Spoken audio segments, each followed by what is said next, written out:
the absolute gut punch of a sequence. I don't know if I remember back-to-back plays. And, maybe you go back through Jaguar history, you'll find it.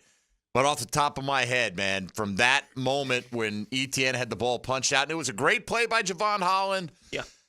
To Tyreek Hill going 80. Good morning, everybody. It's Jaguars today. We would have loved to have dug in the prize closet, broken out the box of Victory Monday shirts for the first time today and given a bunch of them away, but not to be. Good morning, Tony. Good morning. Yeah, I thought, especially the first half of that game, watching it, it was everything. If you could have written out the plan for how they're answering all the concerns you had, right? Like going into the season, your first goal to go situation is from the 1 yard line. You just hand it off the ETN and he walks into the end zone. It's like, all right, here we go. Short yardage seems like it might at least be going in the right direction. Brian Thomas Jr. looks like a one. This isn't going to take any time. He's that guy now, right? Like it took no time to feel that way about that guy. Trevor Lawrence, that drive at the end of the first half, when they're willing to run that extra play to try to get a few more yards. And we've seen enough of Trevor that you at least have the thought. We talked about game management. He managed the game. He threw it away, got the field goal right attempt. at the end of the half, and it's like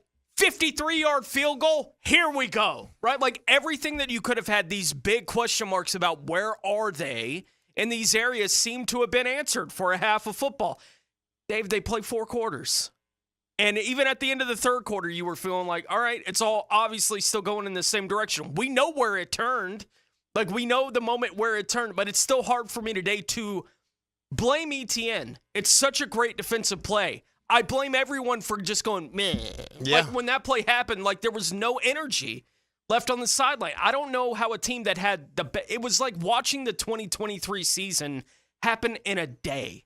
That's what yesterday felt like for the Jacksonville Jaguars. You're exactly right. And the old saying is, it doesn't matter how you start, it's how you finish. Ain't that the truth? And that is, like you said, just the microcosm of last year, right there, all in one game.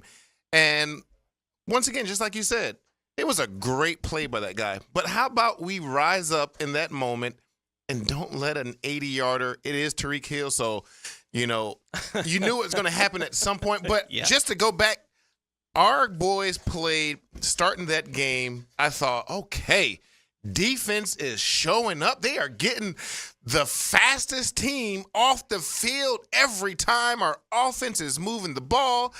Tank Bigsby is coming in and just racking up some yards like we're arriving.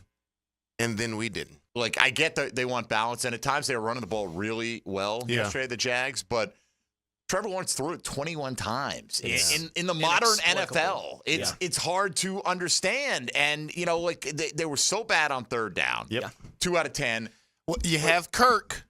2 of those plays were drive extenders that he'll tell you he should catch 100 out of 100 times. And the miscommunication with Evan Ingram, I can remember a third that was on a third down, and it's just like, why did he stop? Like, I thought Trevor made the right call, and they were looking at each other after the play, like 2 of 10. In my head, I'm like, yeah, but it should have been 5.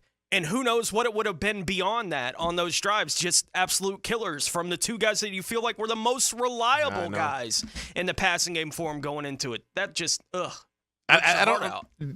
Did Evan Ingram, just not have much happening yesterday? Did they even try other than that time? Threw it to him, I think, 4 times. Yeah, 4 targets, right? Yeah. And Holland had another good pass breakup, by the way, on the one where it was very, really tight coverage. I thought Trevor put it on him. Yep.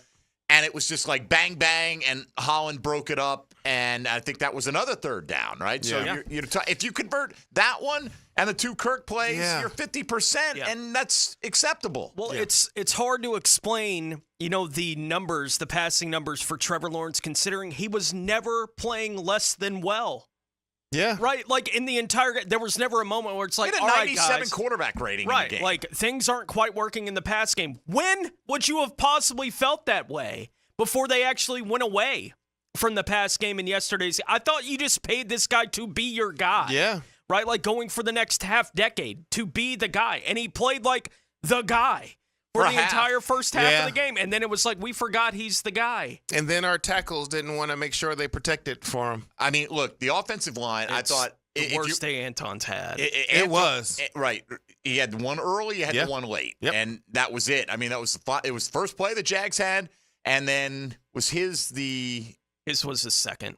The second of the back-to-back sacks. So that was the last offensive play the Jags had because they punted it away, and then Miami was able to grind it down there and kick the game-winning field goal and walk off and celebrate because that's what you do when you come back and steal a game like that. I mean, look, give them credit. They won it, right? We would, if the Jags had won and found a way to hang on, if they had come back and at any point with all the opportunities they had in the second half, we would, as we always do, you overlook some of the mistakes. It's like Cam Robinson had the false start on 3rd and 3. No big deal because Trevor hit Kurt for the third down and 8. And, so you're like, okay, it was a mistake, but we overcame it, and it didn't set us back at all. And just in the second half, they had no answer. Not a single target for Brian Thomas after. I mean, at some point, just run a go route and let's stretch him out again and try to get another flag down there. We didn't answer enough in the second half. That was a problem. You get 17 points. You got to be able to get something else out of a drive to slow their momentum down, and we didn't. We kept failing every time. It's hard to explain why they would go away from it, considering the big moments that Trevor had in the game. That touchdown pass was unbelievable. It was beautiful. You're right. Beautiful. It's unbelievable. You just mentioned the 3rd and 8, and I felt like every time they got put in that situation, when they would allow him to, he made a play. Yeah. Like if the guy on the other end didn't come down with it, that's because the guy on the other end didn't come down with it. It doesn't have anything to do with how well Trevor was playing in that game. And we would have been able to talk about Trevor Lawrence and really taking that big step forward this year. And Trayvon Walker looks like he might have 500 sacks this year. Right. That guy looked like a mythical monster he ran playing the game yesterday. Dudes. And we barely have time to even touch on it because of all the other chaos that they invited in on themselves. It is the NFL, and it was two teams that we expected to not be bad this year. That we're going head-to-head. Yeah, these are both teams that we expect to be in the playoff picture all year. And Jacksonville was in complete control of that game for 3 quarters, and then they blew it. They're inches away from a 17-point lead. That's where they are. It's what makes it sting even more. Absolutely. That's the problem. Right. Dave, it wasn't agree. back and forth. It wasn't back and forth. We're just, matching them. They're matching us.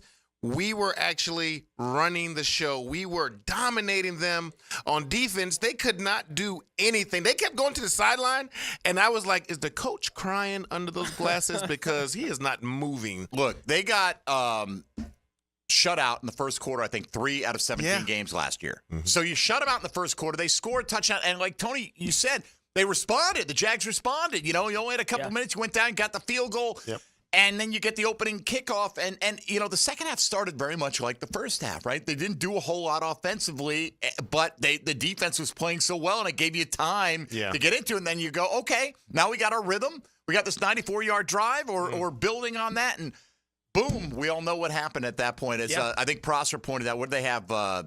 Was it 8 yards on 11 plays after that point? Something like that. Oh, wow. 8 yards, rest of the game. Wow. So a quarter plus, because there were about 2 minutes left or so in the third quarter. They got the ball with 4 minutes and a chance to go win the game. Absolutely. Go win the game. Go win a game with a field goal. Yeah. Right? Go have a drive and get down there. And that's when the pass protection fell apart. And I was hoping on that last sack that Trevor could have escaped out to his right. But I'll be honest with you, I thought Trevor did a hell of a job to hang on to the football. He did, because he was trying to get rid of it. He was like, I got to get rid of it. But no, I can't. And he was one hand in it. He was thinking of all those fumbles in the past. And he was like, not today. So he hung on to it just enough. Hey, Mia here, and thanks so much for watching 1010XL Jaguars. For even more coverage of the Big Cats, be sure to subscribe to 1010XL Jaguars.